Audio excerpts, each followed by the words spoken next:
Saudari-saudaraku terkasih dalam Tuhan Yesus Kristus, selamat pagi dan berkah dalam.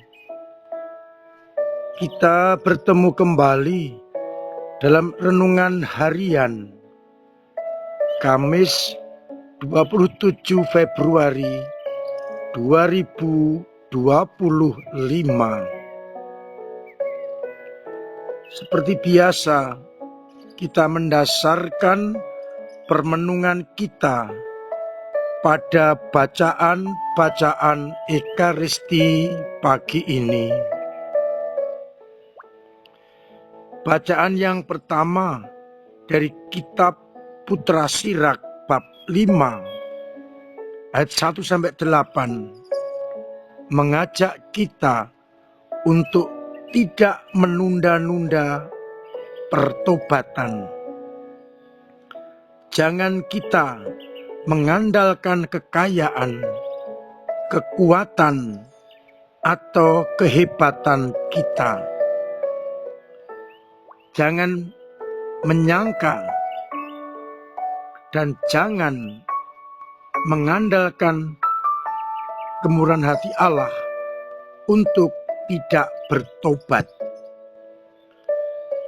Jangan dikuasai oleh hawa nafsu.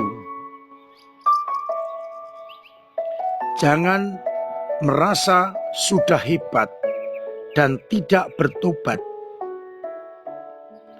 Pengampunan Allah harus ditanggapi dengan pertobatan dan tidak menimbun dosa-dosa.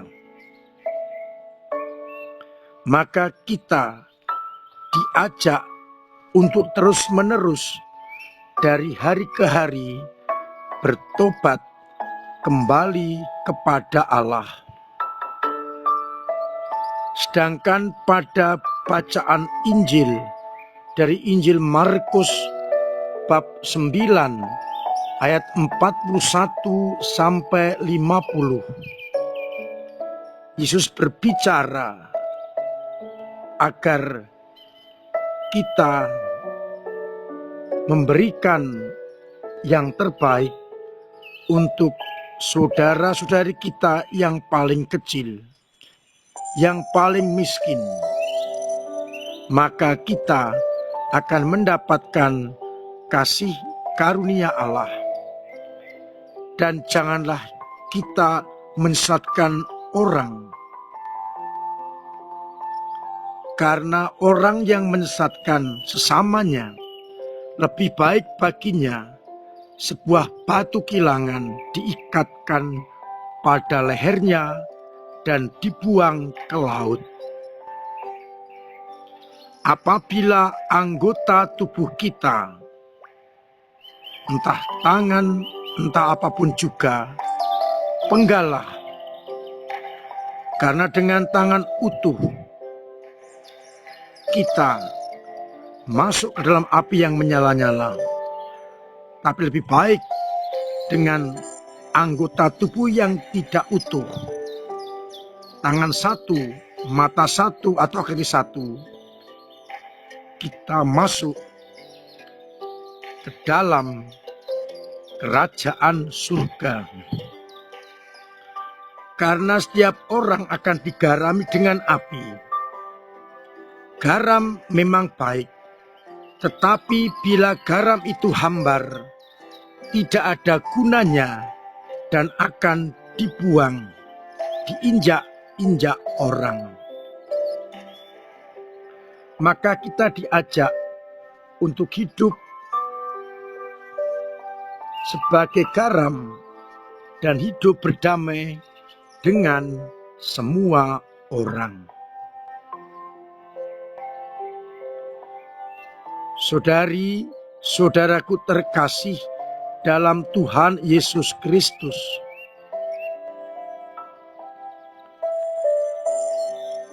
oleh kitab Putra Sirak kita diajak untuk benar-benar mengerti sabda Tuhan, kehendaknya, Dan jangan pernah kita menunda-nunda untuk bertobat. Seringkali kita menyalahgunakan kebaikan Allah, belas kasih Allah, dan pengampunannya. Seakan-akan pasti Tuhan akan mengampuni. Namun pengampunan Tuhan dan belas kasih-Nya perlu ditanggapi dengan sikap pertobatan yang sejati. Maka jangan pernah menunda-nunda untuk bertobat, agar Tuhan segera menunjukkan belas kasih dan pengampunannya kepada kita, orang-orang yang berdosa.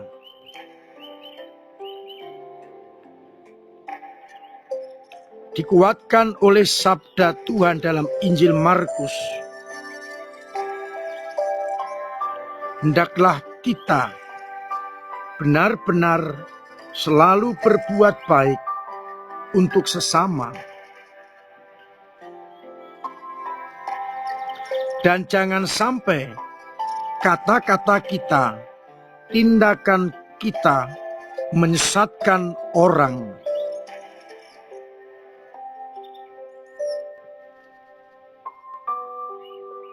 Gambaran lebih baik dengan tangan kudung, dengan mata satu atau kaki timpang, kita masuk ke dalam kerajaan surga, daripada dengan kaki utuh kita dicampakkan ke dalam api neraka.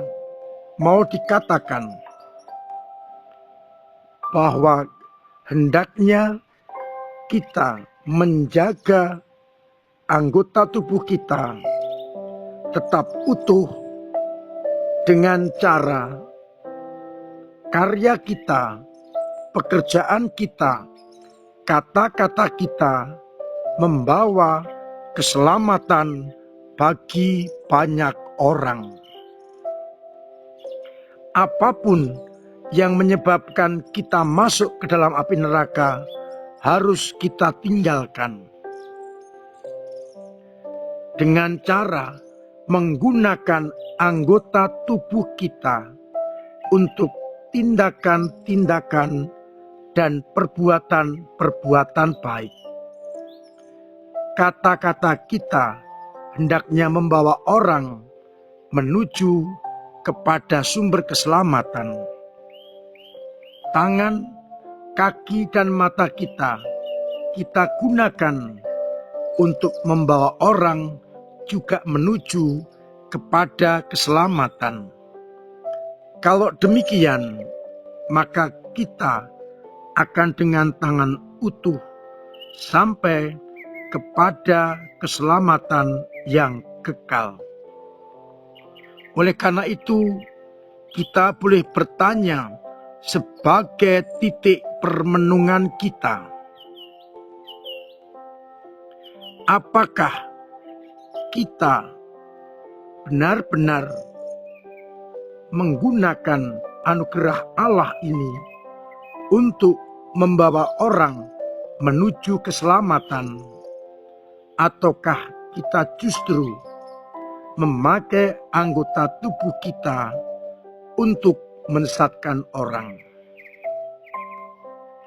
Seandainya kita sudah terlanjur menggunakan anggota tubuh mencelakai orang dan membawa pada kesesatan, baiklah kita bertobat, meninggalkan cara hidup lama dan memakai cara hidup yang baru, agar kita boleh masuk ke dalam keselamatan yang dijanjikan oleh Allah.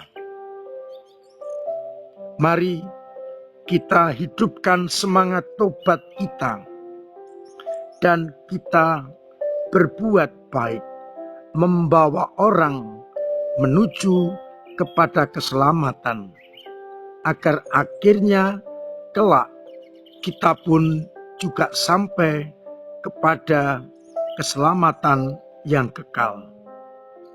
Sekali lagi kita bertanya, bagaimana hidupku sekarang ini? Apakah membawa orang menuju kepada keselamatan atau justru menyesatkan sesama? Tuhan memberkati kita sekalian. Amin. Marilah kita berdoa. Bapa yang penuh kasih, kami bersyukur atas sabdamu yang mengajak kami untuk berefleksi. Selama ini, apakah tindakanku membawa keselamatan atau justru membawa kepada kehancuran?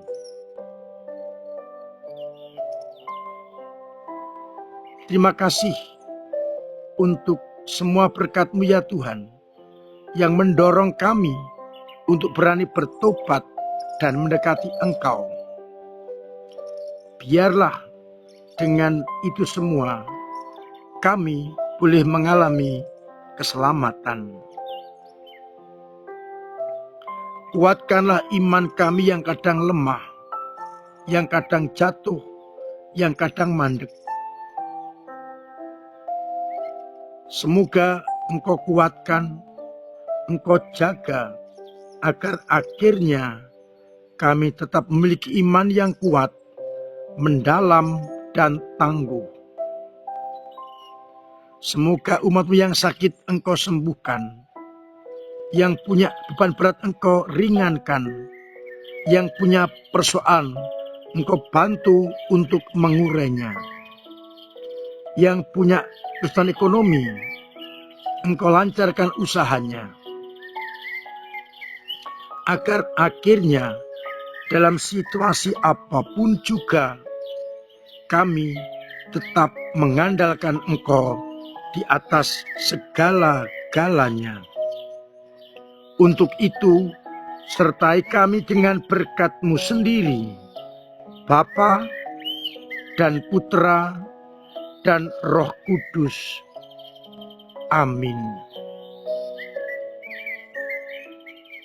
Saudara-saudaraku terkasih, tetap saya ajak, saya ingatkan, saya dorong untuk memiliki pola hidup yang sehat, agar kita terbebas dari berbagai macam penyakit dan kita hidup dengan sukacita.